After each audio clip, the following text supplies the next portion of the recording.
Olá, meninas! Tudo bem com vocês? Bom, começando então mais uma aula aí de hematologia. Eu vou iniciar primeiramente corrigindo os exercícios, né, da aula antes de vocês saírem de férias, né, que foi a aula do dia 8 de julho, certo? Eu pedi vários exercícios, eu só dei esses exercícios na aula, então a gente vai fazer aí a conferência desses exercícios, certo? Se ficar alguma dúvida, daí por favor vocês me mandem, ok? Bom, eu coloquei assim que de acordo com a matéria explicada, né? Então, tudo isso aqui eu já expliquei, eu já dei em aula, né? Aula dada já. Então, de acordo com toda a matéria que eu já expliquei, e também levando em consideração os valores de referência abaixo, né? E esses valores de referência aí, eu levei em consideração os valores que vocês têm na própria apostila, certo? Que são valores de referência, então, a RBC, né? Que são as hemácias, valor de referência aí de 4 a 5 milhões por milímetro cúbico, tá? O HB, que é a hemoglobina, de 11,5 a 17 gramas por decilitro, tá? E aí eu coloquei assim, não levando em consideração, tá? Se é homem, se é mulher, se é criança, se é idoso, nada, tá? Coloquei assim, hemoglobina de tanto a tanto, ok? O hematócrito também, né, que é o HT, de 35 a 54%. As plaquetas de 150 a 400 mil por milímetro cúbico. O VCM de 80 a 100 femtolitros, tá? E aí eu já coloquei aqui que o VCM, então, ele vai ligar, né, o tamanho das hemácias, então ele vai nos indicar o tamanho das hemácias, tá? O CHCM de 31 a 36 gramas por decilitro. E aí eu também já coloquei que o CHCM era a quantidade de hemoglobina, né, por hemácia, dentro de cada hemácia. E o RDW de 11,9 a 15,5. E o RDW é a diferença de tamanho entre as hemácias, tá? Então, lembra lá que eu falei que quando vocês têm hemácias normais, hemácias menores, né, que são as microcíticas, ou maiores, que são as macrocíticas, quando você tem no mesmo hemograma essa diferença de tamanho, o RDW tende a dar alto, tá? Ele vai alterar, então, para cima, ele vai dar um RDW mais alto do que 15,5, já que de 11 a 9 a 15,5 é um valor normal, certo? Aí eu pus lá como exemplo para vocês, né? Então eu coloquei assim, um paciente apresenta o seguinte resultado de hemograma. Então indique lá as observações no laudo. Então como que vocês iriam colocar num laudo, certo? Óbvio que a gente não coloca assim, tá? Porque a gente considera também valores, mesmo que estejam menores do que o normal ou maiores do que o normal, a gente delimita, por exemplo, assim, de tanto a tanto. Então, você tem uma microcitose de uma cruz, menor microcitose 2 cruzes, né? E se der um valor menor ainda, microcitose 3 cruzes, né? Isso para o médico entender qual a gravidade, tá? Então, quanto menor, por exemplo, o VCM, quanto menor que está essa hemácia do que era para ela estar, né? Então, a gente libera lá a microcitose 1, 2 ou 3 cruzes, certo? Mas aí, como é a primeira vez que vocês estavam fazendo também, eu pedi apenas só para colocar se elas estavam microcíticas, hipocrômicas, se tinha anisocitose, se tinha plaquetose, se tinha plaquetopenia, ou se estava valor normal, né? Ou se tinha HB, HT baixo, ou se estava alto. Então, eu coloquei lá no primeiro exemplo. Então, letra A, né? A RBC de 4,1, tá? Gente, eu não vou ficar repetindo isso aqui, tá? As unidades, porque senão eu vou me alongar muito, tá? Mas assim, a RBC de 4,1, né? Ela é um valor o quê? Normal, ok? Então, era para pôr na frente que estava normal. Ou seja, quando tá normal, você não precisa colocar nada no laudo, né? Mas eu pedi para vocês colocarem aí normal, só para vocês entenderem que ela estava dentro do valor de referência, certo? Lembrando que são todos os exercícios vão usar a mesma referência aqui em cima, tá? Beleza, aí o HB de 6,9, 6,89, tá baixo, né? Então, tá abaixo do valor de referência. E um HT de 24, a mesma coisa, tá baixo também, certo? Um VCM de 58,6, o que indica microcitose, tá? Elas estavam menores do que era para estar. VCM aqui é de 80 a 100, tá? De 80. Então, ela é para partir do número de 80. Ela estava 58. Então, muito pequena, né? Então, ela estava microcítica, ou seja, microcitose. CHCM de 28,7, hipocromia, tá? Então, hipocromia. O RDW de 17,3, anisocitose. Então, o paciente tem anisocitose. E plaquetas de 297 mil, plaquetas normal, certo? Então, a partir disso, era para vocês realizarem e completarem aí todos os exercícios que eu mandei, né? Então, letra B, RBC de 4,9, normal. HB de 14,6, normal. Hematócrito de 40,6, normal também. Um VCM de 88,5, normal. Então, normocítica. As hemácias estão de tamanho normal. Ela é chamada de hemácia normocítica. CHCM de 35, normocrômica. Ou seja, estava na tonalidade correta que era para ela estar, né? Com a quantidade de hemoglobina bonitinha lá. RDW de 11,9, normal, né? Levando em consideração, até aqui tá tudo bem, né? Então, a parte vermelha, da série vermelha do paciente, tá ótima, né? Tudo normal, tudo bonitinho. Mas chega lá na plaqueta de 130 mil, tá abaixo, né? Abaixo de 150 mil. Então, era para vocês terem completado com plaquetopenia. O paciente, então, tem plaquetopenia. Ok? Tem plaquetas um pouco a menos aí do que era para ele ter, certo? Assim ficava, então, a letra B, a correção da letra B. Letra C, RBC de 3,44, baixo, né? Tá baixo. A hemoglobina de 8,25, baixo também. O hematócrito de 26,5, tá baixo também, né? O VCM de 77,1 tá indicando que a hemácia tá menor do que era para ela estar. Então, microcitose, né? Abaixo de 80, microcitose. CHCM de 31,1, normocrômica, certo? Apesar dela estar menor, ela tem a coloração dela, está ok. Então, normocrômica. Um RDW de 21,5, anisocitose, né? Acima de 15,5, já indica que o paciente tem anisocitose. E aqui também a gente indicaria num laudo quantas cruzes, né, essa anisocitose está presente. 1, 2 ou 3 cruzes também, tá, gente? Então, aqui o paciente tem tamanhos diferentes. Plaquetas. 958 mil plaquetas. O paciente está com uma plaquetose, né? Tem mais plaquetas do que era para ele ter, certo? Tá alterado, mas essa alteração é para cima, para mais, ok? Letra D. RBC de 6,18. Aqui tá alto, né? A hemoglobina de 18,7. Tá alto também. E o hematócrito de 55,5. Tá alto também. Então, aqui tudo tá alto, né? Quantidade de hemácia e de hemoglobina tá muito alto, certo?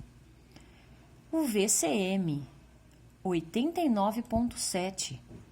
Tá dizendo que ela está no tamanho normal. Então, é uma hemácia normocítica.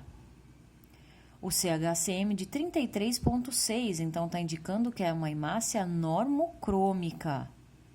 Ela tem a coloração dela normal também. O RDW de 14,2, normal. Então, ela não tem diferenças de tamanho entre as hemácias, tá? É óbvio, né, gente, que nossa medula, nosso organismo também não vai produzir hemácia sempre do mesmo tamanhinho, né? A quantidade de micrômetros exatas. Uma pequena variação, às vezes, praticamente imperceptível, né? Vai ter, né? Só que é tão pouquinho que o nosso olho não consegue nem enxergar. Por isso que a gente leva em consideração isso aqui apenas quando é 15,5, que aí a gente começa a conseguir discernir essa diferença, tá? Entre o pequeno, o médio ou o grande, tá? Então, RDW aqui normal.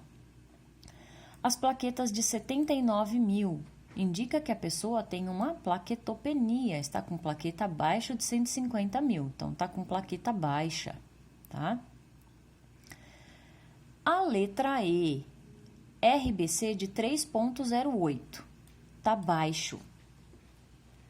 Um HB de 8,83, tá baixo. O hematócrito de 27,1, tá baixo também, tá? Normalmente, um segue o outro, né? Quando um tá baixo, o outro tá baixo, o outro tá baixo também, né? Quando tá alto, tá alto, tá alto, e quando tá normal, normal, normal, né? Normalmente acaba sendo assim, tá? Acho que raras vezes isso não vai acontecer, que um tá baixo, o outro tá normal, né? É difícil, então, normalmente ele segue aí os três juntos, né? O VCM de 108, opa, tá acima de 100, né? Então, tá indicando que uma hemácia tá maior do que é o tamanho normal. Então, macrocítica, certo? CHCM de 30,6, tá mais baixo, né? Então, indica que é uma hemácia hipocrômica, certo? Então, ela está um pouco maior do que é para ela estar e com um pouco menos de hemoglobina que é para ela ter, certo? Então, ela vai ficar com aquele halo maiorzinho lá no meio dela, tá? O RDW 14,6 aí tá normal também.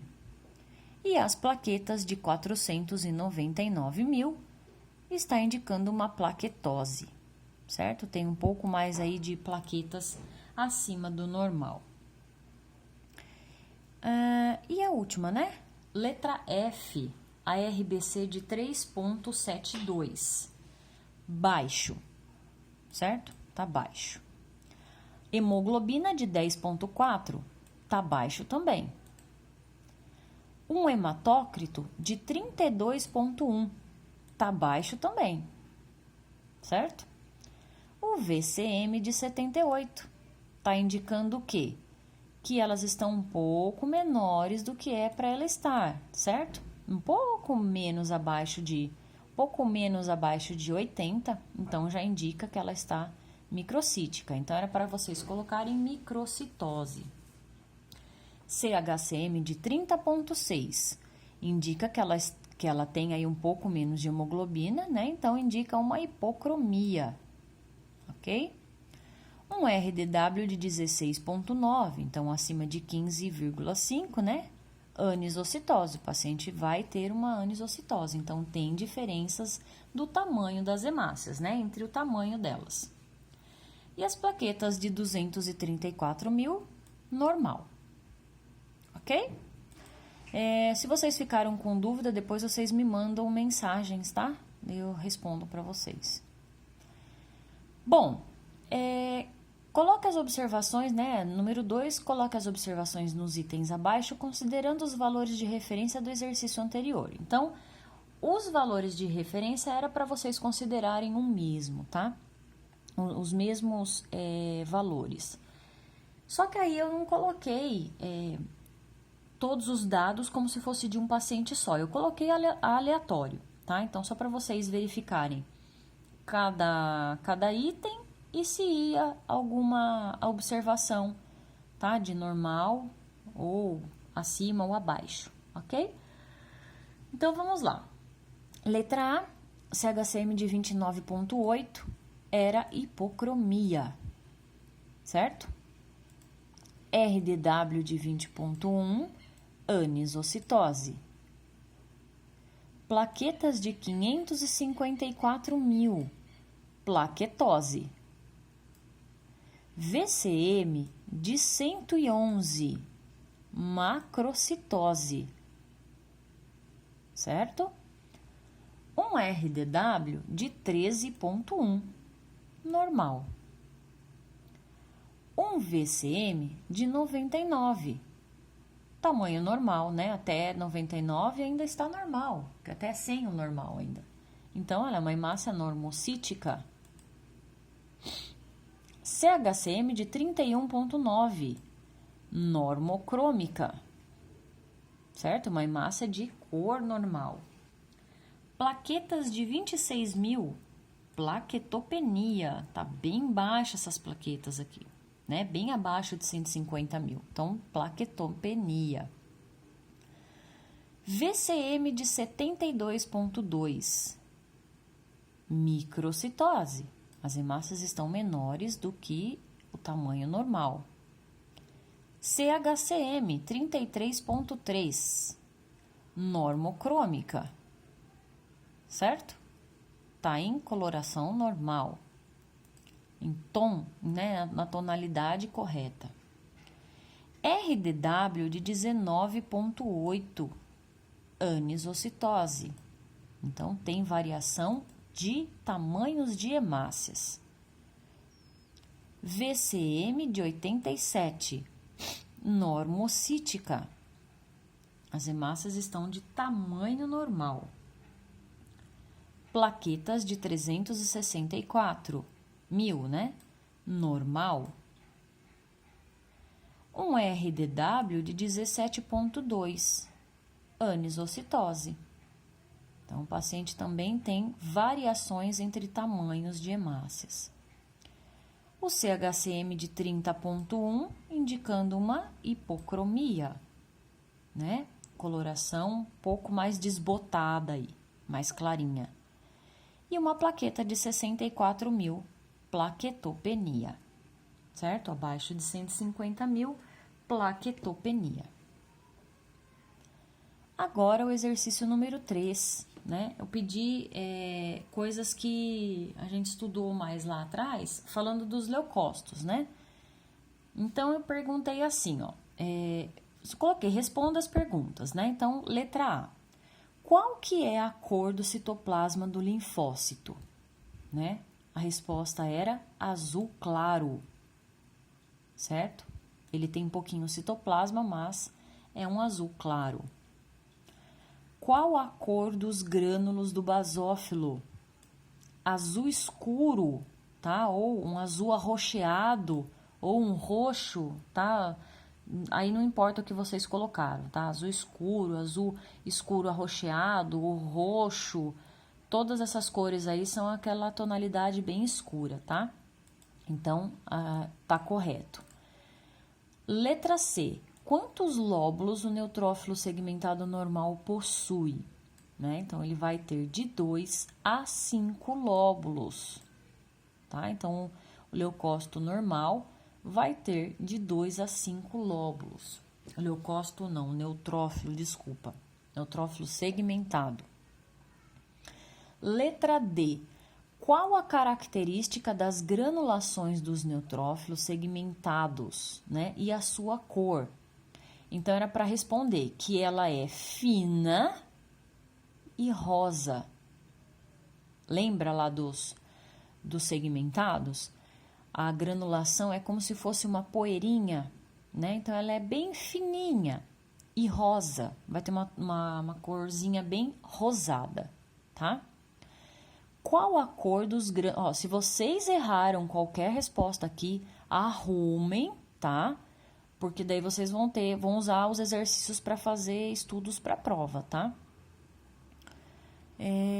Qual a cor dos grânulos do eosinófilo? Então, vai ser laranja ou pink. Lembra que eu falei que essa granulação tem gente que enxerga rosa, né? Tem gente que enxerga um rosa pink, tem gente que enxerga mais em tom laranja. Então, tanto faz a resposta, tá? Ou as duas, tá correto, ok? Qual é a maior célula entre as normais? Então, dentre as 5 células normais, né? Que é o monócito, linfócito, basófilo, eosinófilo e o segmentado, a maior entre elas aí é o monócito, tá? Então, era para vocês responderem monócito. Das células normais também, qual é a que possui menos citoplasma? Foi o que eu falei aqui do primeiro, né? É quem? É o linfócito, né? É a menor célula e é a que tem o menor citoplasma também, tá? E a última, não é a última não, né? Tem mais duas. Letra H, o que é um hipersegmentado? Então, é um segmentado que vai possuir mais de 5 lóbulos na célula, né? Então, é igualzinho, é um segmentado, só que ele é hipersegmentado, porque se o normal tem de 5 a 6, se ele tiver mais que 5, ele é um hipersegmentado, tá? Então, vai possuir mais de 5 lóbulos na célula, ok? E a última, que bastante gente até me mandou mensagem, né? Também falando que não tinha conseguido responder ou deixou em branco, eu acabei falando para vocês lá no WhatsApp, né? No dia que a gente estava conversando, que era como se chama os espaços esféricos dentro do citoplasma dos monócitos, né? É os vacúolos, né? Eu também mandei uma foto para vocês mostrando a célula. Se alguém tiver dúvida, também volta lá e dá uma olhadinha, tá? É uma célula grande e vai ter os vacúolos dentro. Só para vocês lembrarem o que são esses vacúolos, né? Lembra que a gente conversou sobre a fagocitose, né? Que é como a célula come, né? Que a gente fala, a célula come, né? É a fagocitose, é quando ela engloba uma partícula, né? No caso, sólida, mas ela está englobando uma partícula. Quando ela engloba essa partícula, fica esse espaço na célula. Então, esse espacinho redondinho que fica dentro do citoplasma da célula é chamada de vacúolo, tá? Não somente se encontra dentro dos monócitos, tá? Então, nas outras células também pode se encontrar. Mais comum aí nos segmentados, tá? Já que eles fagocitam bactérias também, ou outras partículas também, mas mais bactéria. Então, quando eles fagocitam, eles também vão formar aí esses vacúolos, tá? Que são esses espaços aí dentro da célula. Bom, acabaram-se os exercícios, né? E aí nós vamos ver, então, continuação da nossa matéria. Porém, né, só avisando vocês que o conteúdo da apostila de vocês acabou, né? Se vocês pegarem lá a apostila de vocês, vai acabar praticamente aí na última aula, né, que eu dei. Só que temos ainda horas, né, para ser dada, então eu acabei complementando aí com algumas anemias, né, para vocês entenderem agora essas coisas de microcitose, de hipocromia, né, que é bem legal. Então, vamos começar aí com a matéria. Tipos de anemias, certo? Então, olha, você pode ter anemia, você pode ter anemia após uma perda significativa de sangue, né? Então, não necessariamente uma pessoa está anêmica, né? Porque ela não tem ferro, porque ela não se alimenta direito, né? Ou por alguma disfunção. Às vezes, a pessoa, ela, por exemplo, sofre um acidente e se machuca, corta, né? Algum membro, faz um machucado muito grande, muito fundo, e há uma perda de sangue muito grande, tá? Então, quando a pessoa perde volume de sangue, também ela, na hora que você pega um tubinho de uma pessoa, né, que chegou até o hospital, dessa pessoa que eu tô dizendo, sofreu acidente, teve perda de sangue, né, um volume muito grande. Foi socorrida, foi para o hospital, médico coleta lá, pede para coletar um tubo roxo para fazer um hemograma, né? Na hora que a gente vai passar no laboratório, a gente também vai falar, nossa, tá com anemia, porque vai dar hemoglobina, hematócrito, né? A RBC vai dar baixa, mas por quê? Porque ela não se alimenta direito? É porque ela não tem quantidade de ferro suficiente? Não, né? É porque ela perdeu sangue num acidente, então ela perdeu volume de sangue, tá? Então ela teve uma perda significativa de sangue, ok, gente? Então, óbvio que ela vai perder volume, então nesse sangramento, nesse escape, óbvio que foram hemácias embora, né? Então as hemácias indo embora, você perde líquido e células, ok? Então, você pode ter uma anemia após essa perda significativa de sangue. Também, óbvio, devido à má alimentação, né? Você não se alimenta direito, acaba ficando com anemia. Em reação a certos medicamentos, tá? Tem alguns medicamentos que pode causar uma anemia aí devido a alguma reação do organismo, tá? Isso vai ser diferente de pessoa a pessoa, ok? Por problemas na medula óssea, óbvio, né? Se a pessoa tem um problema nessa medula, ela vai, por exemplo, produzir menos hemácias, né? Ou ela tem uma produção baixa de hemoglobina, ok? Então, ela também vai ter uma anemia, que é onde se produzem células do sangue, certo? A medula é onde se produzem células do sangue. Ou também a gente pode ter uma anemia como um efeito colateral de outras doenças, tá?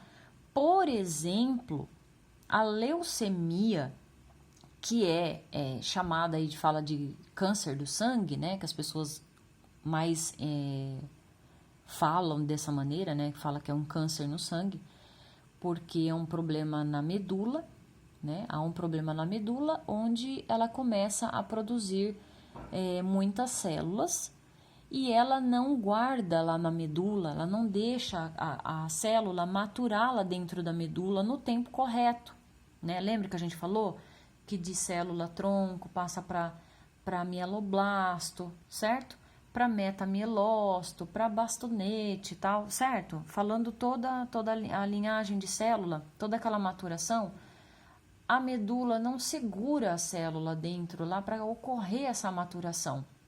Então, na hora que produz, ela já libera. Produz, ela já libera. Produz, ela já libera. E acaba liberando um monte de célula jovem, tá? E essa célula jovem não tem função, né? Lembra que eu falei que é como se você... O blasto lá, o mieloblasto, era como se fosse um bebê, né? Então, o bebê não vai saber ali fazer o seu trabalho, né? Então, ela não tem a função dela correta. Então, o organismo acaba produzindo um monte de célula de leucócito, né? Disfuncional, certo? E junto disso, acaba-se que, como efeito colateral, você, normalmente, né, as pessoas têm anemia junto, né? Então, assim, a pessoa acaba ficando bem debilitada, porque ela acaba tendo um volume muito grande de leucócito, uma diminuição muito grande de hemácia e de plaqueta, tá? Então, olha, ela pode ter anemia por todos esses motivos aqui, ok, gente? Os tipos de anemia e seus principais sintomas são para que seja possível identificá-las e tratá-las com antecedência. Além disso, a baixa concentração de hemoglobina no sangue ocasiona a redução da habilidade do sangue transferir oxigênio para os tecidos. E isso ocasiona anemia, uma condição comum que se desencadeia por diversos fatores, que nós já falamos aqui em cima, tá? Óbvio, né, gente? Baixa concentração de hemoglobina no sangue vai ocasionar redução da habilidade do sangue em transferir oxigênio para os tecidos. Óbvio, a gente já viu tudo isso, a gente já viu que a hemoglobina é ela que vai levar o oxigênio para os tecidos e os gases dos tecidos até os pulmões, certo? Então, se é ela que vai fazer esse papel, se você tem uma hemoglobina baixa, você já não tem essa transferência de oxigênio de outros gases. Então, o que acontece? Os tecidos, vou falar numa linguagem chula para vocês entenderem, tá? Os tecidos não estão respirando corretamente, né? Então, eles não estão recebendo oxigênio para que eles funcionem corretamente, tá? Isso todos os tecidos, órgãos, ok? A maior parte dos pacientes demoram algum tempo a detectar a doença, tá? Principalmente porque seus sintomas podem ser confundidos com diversos transtornos. No entanto, uma simples análise de sangue serve para determinar se a pessoa sofre dessa condição, tá? Então, assim, normalmente as pessoas vão se sentindo cansadas, né? Só quer ficar sentada, não tem ânimo para nada. Acaba que normalmente também não é via, assim, regra geral, perde o apetite, né? Na hora em que ela mais precisa de comer bem, né? De ter uma alimentação aí boa, ela perde o apetite, então ela fica desanimada, fraca, né? E ela acha só que é um mau momento ali, né? Maus dias. E aí ela vai ficando mais preguiçosa, tal, e não vai procurar um médico. Ela não vai falar assim: "Ah, nossa, estou anêmica, preciso procurar um médico", né? É algo que vai se protelando, né? A pessoa vai jogando para frente. Aí quando ela vê que realmente isso não melhora, ou ao contrário, até piora, aí sim ela marca uma consulta ou ela acaba passando no pronto-socorro, tá? E aí, um simples hemograma, né? Então, uma furadinha lá no braço, colheu um tubinho roxo, passou no equipamento, olhou-se no microscópio, se preciso, já detecta então que o paciente tem anemia, né? Que o paciente está anêmico, ok? E é uma coisa tão simples de se detectar, né? Não é um exame complexo, nada.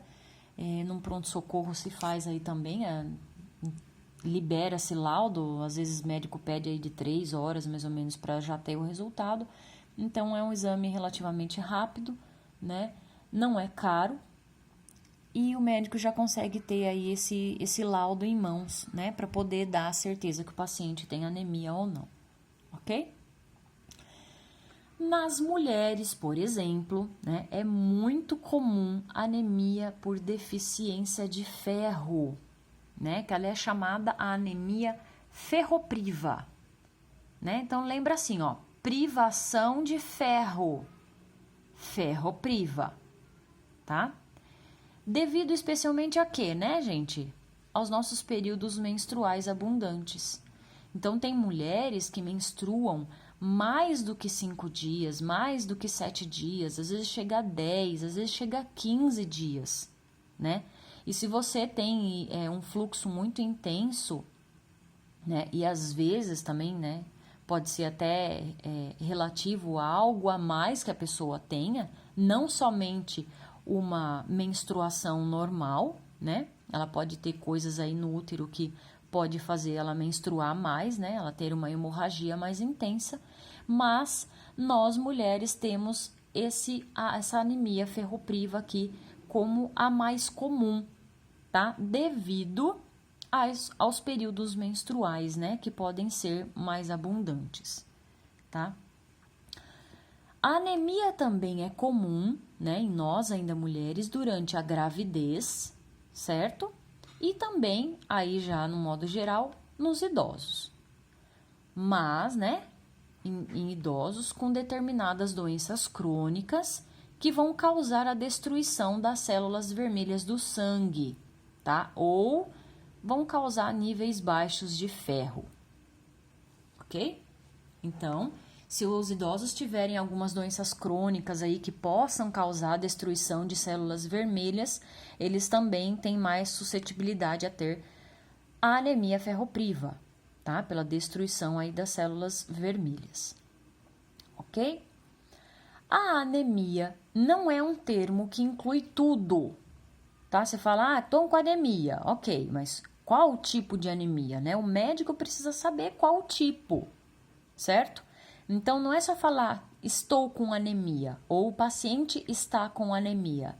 É qual tipo de anemia, tá? Então, ó, há diferentes tipos dessa doença. Há diversos tipos de anemia. Alguns tipos raros, né, são resultado do mau funcionamento do corpo, tal como a destruição precoce das células vermelhas do sangue, que ela é chamada de anemia hemolítica. Lembrem agora do que vocês chegaram a ver lá em sala de aula sobre a hemólise, sobre a destruição, sobre a lise das hemácias. Vocês lembram, né? Que o soro fica vermelho na hora que a gente centrifugou o sangue, né? Pois bem, a anemia hemolítica lembra essa hemólise, tá? Das células. Por quê? Porque elas são destruídas precocemente, tá? E uma pessoa que tem anemia hemolítica, mesmo você fazendo coleta, tudo bonitinho dela, pode vir, na hora que centrifuga o sangue, pode ser que forme aí um plasma ou um soro com hemólise, tá? Porque ela tem fragilidade nessa membrana da hemácia que acaba formando, que acaba fazendo a destruição dessa célula, tá? Ou porque realmente passa pelo baço e o baço já faz a destruição antes do tempo, tá? Um defeito também, né? Um defeito estrutural hereditário dos glóbulos vermelhos, que é também chamado de anemia de células falciformes. Então, tanto essa anemia hemolítica aqui é um tipo, certo? Outro tipo, anemia de célula falciforme, ou seja, anemia falciforme, né? Que é o quê? Ela já é o quê? Hereditário, tá? Isso daqui não é assim, eu me alimentei mal, eu vou ficar com anemia falciforme. Não, ou você já nasce com ela, né? Com um traço dela, ou você não tem ela, nunca vai ter, ok? Ou também uma incapacidade para realizar, né? Ou, então, sim, para fazer ou para utilizar hemoglobina. Também é chamada de anemia sideroblástica, tá? Então, tem alguns tipos aí que eu coloquei já para vocês verem, tá? Então, confira os 7 tipos de anemias e seus principais sintomas, tá? Então, nós vamos ver 7 tipos de anemia e os principais sintomas aí que eles vão causar, ok? Vamos começar, então. Primeira anemia, primeiro tipo de anemia, né? Como eu já falei, anemia ferropriva, então lembrar de privação de ferro, né? Então, anemia ferropriva é quem tem privação, ou seja, tem carência do ferro, né? Então, vamos lá. É o tipo de anemia decorrente da privação ou a deficiência de ferro dentro do organismo, tá? Levando a uma diminuição da produção. Então, você diminui a produção das hemácias ou diminui o tamanho das hemácias, tá? Mexe com o tamanho das hemácias. Ou também no teor de hemoglobina das hemácias, né? Que elas vão ficar mais clarinhas, certo? Dos glóbulos vermelhos, olha lá. Então, a anemia ferropriva vai levar à diminuição da produção, do tamanho e teor de hemoglobina, ok?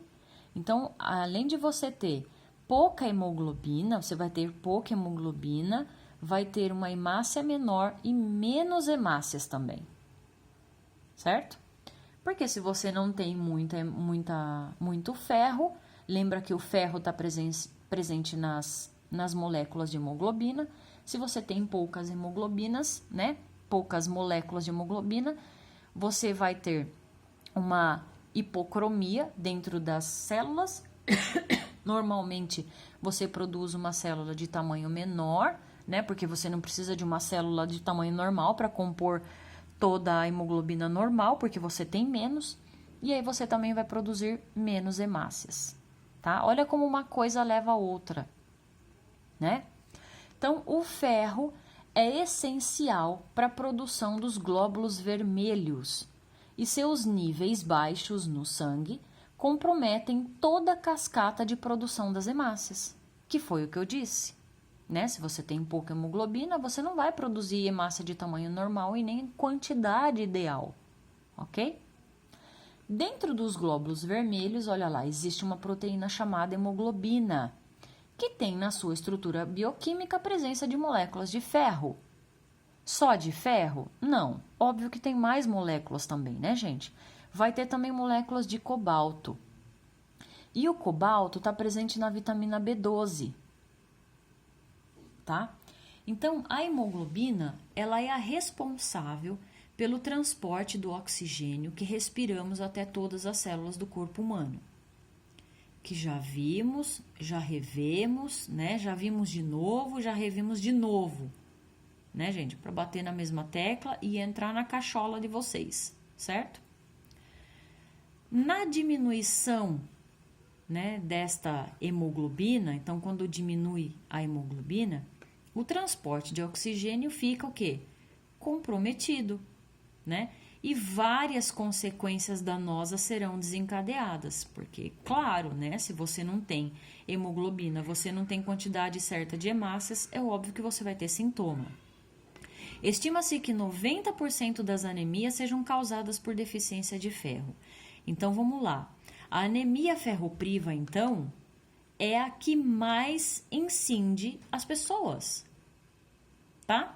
Então, quando se tem uma anemia, 90% dos tipos de anemias são do tipo ferropriva, tá? Então, vamos lá. Então, cada 100 pessoas que são diagnosticadas com anemia, de cada 100, 90 é do tipo ferropriva, tá? É por deficiência de ferro.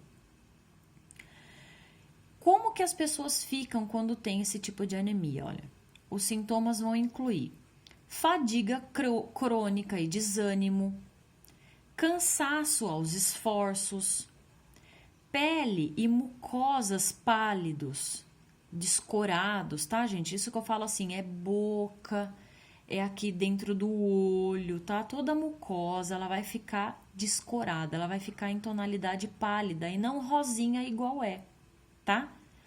Tontura, sensação de desmaio, né? Porque a pessoa tem fraqueza, dores de cabeça, dores nas pernas, geofagia, que é a vontade incontrolável de comer terra, né? Que normalmente vem inclusive, né? Uma crença lá antiga que quando a criançada comia terra, que estava lá jogada no chão brincando, a mãe falava, ih, né? Tá com anemia. Então, ó, vontade incontrolável de comer terra, tá? Queda de cabelo e unha fraca e quebradiça, tá? Porque não tá chegando o nutriente que precisa. As unhas sofrem, o cabelo sofre, tá? Falta de apetite, olha lá que eu falei. E justamente é nessa hora que a pessoa precisa ter um apetite bom para poder fazer uma boa alimentação, é a hora que ela tem menos apetite, né? Taquicardia também, com aceleração dos batimentos cardíacos, né? Então, de repente, a pessoa começa a ter uma aceleração dos batimentos cardíacos. E dificuldade de concentração também. E lapsos de memória. Então, vocês veem que tem muitos sintomas aqui. É óbvio que a pessoa que tem esse tipo de anemia não vai sentir todos os sintomas, né? Às vezes, o paciente A tem anemia ferropriva e tem dor de cabeça e dor na perna. O paciente B já está com as mucosas pálidas, já tem uma fadiga, um cansaço, um desânimo mais acentuado, né? O paciente C, às vezes, pode ter alguns desses sintomas e também já tem muita queda de cabelo, a unha já está mais fraca, né? E isso tudo, né? Todos os pacientes, tanto o A, quanto o B, quanto o C, que eu disse, fazendo a coleta de um tubinho roxo e fazendo o hemograma, já se detecta aí a presença da anemia. Ok?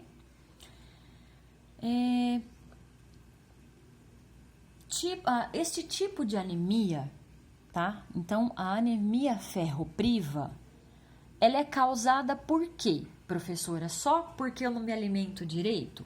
Não, né? Então, a gente vai ver aqui algumas causas que você pode ter esse tipo de anemia, tá? Então, um dos, sim, é pelo baixo consumo de alimentos ricos em ferro, né? Então, as pessoas que fazem alguns tipos de dieta ou não comem determinados alimentos, precisa ficar sempre de olho, né? Se aqueles alimentos são ricos em determinadas substâncias que não vão fazer mal ao organismo, né? Então, por isso que muitos médicos falam que a gente não pode entrar em dietas loucas, né? Ah, vou me privar de determinado alimento, vou me privar de determinada comida porque emagrece, né? Emagrece e acaba ganhando aí uma doença, né? Fica com a anemia e depois tem que tratar a anemia além de tudo também. Certo?